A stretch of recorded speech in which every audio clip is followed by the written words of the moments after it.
नमस्कार, आप देख रहे हैं न्यूज बाइस्कोप और मैं आपके साथ सिमरन हुसैन। चलिए रुक करते हैं खबरों की ओर। तो बिहार सरकार के मंत्री जयंत राज ने कहा कि ऐसा कोई राज्य नहीं है जहां क्राइम नहीं होता है और बिहार में अगर कोई क्राइम होता है तो उसका समाधान भी जल्द होता है।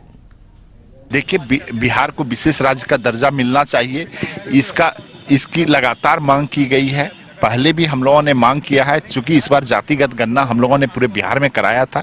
उससे जो उसका फलाफल निकला है कि बिहार में और ज़्यादा कार्य करने की आवश्यकता है।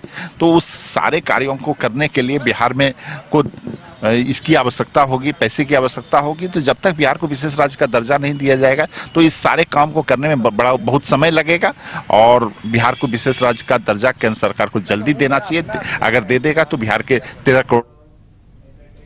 तो पटना में बिहार बीजेपी की ओर से सम्मान समारोह का आयोजन किया गया। सम्मान समारोह में आरजेडी खेमे से कई लोग बीजेपी में शामिल हुए। तो आरजेडी नेता रामचंद्र मंडल और बांका से कई लोग भी बीजेपी का दामन थामे। मौके पर बिहार बीजेपी के अध्यक्ष सम्राट चौधरी ने कहा कि अति पिछड़ा और दलित समाज के कई लोगों ने बीजेपी की सदस्यता ग्रहण की है।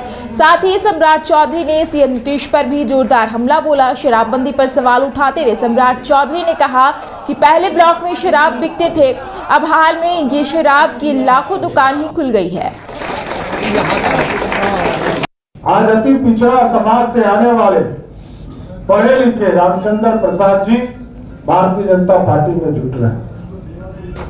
आदरणीय दलित समुदाय से लगातार समाज की सेवा कर रहे राजेश पासवान जी जुट रहे हैं। और इस देश के यशस्वी प्रधानमंत्री जो अति पिछड़ा समाज से आते हैं, आदरणीय नरेंद्र मोदी जी के नेतृत्व में प्रत्येक दिन भारत बढ़ रहा है और भारत श्रेष्ठ हो रहा है। दुनिया में हम आगे बढ़ रहे हैं। और बिहार की सरकार वाले जो राजा हैं, जिनको विशेष आराम करने की जरूरत थी, वो आजकल नया सुगापा छोड़ने का काम कर रहे हैं। आप सोचिए, लालू प्रसाद जी ने 15 वर्षों तक बिहार में सत्ता चलाया, तब भी लालू प्रसाद जी को भी गद्दी पर बैठाने का काम भारतीय जनता पार्टी के लोगों ने किया था।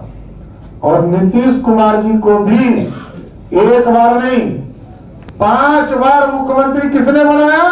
भारतीय जनता पार्टी के लोगों ने। लेकिन आप सोचिए, नीतीश कुमार को इतना मौका दिया गया कि बिहार श्रेष्ठ हो, बिहार आगे बढ़े, बिहार प्रगति की ओर जाए, लेकिन नीतीश कुमार जी के पास कभी फुर्सत नहीं था।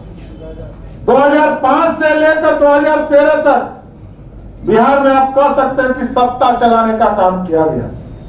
और 13 के बाद तो नीतीश कुमार सिर्फ सत्ता बचाने का काम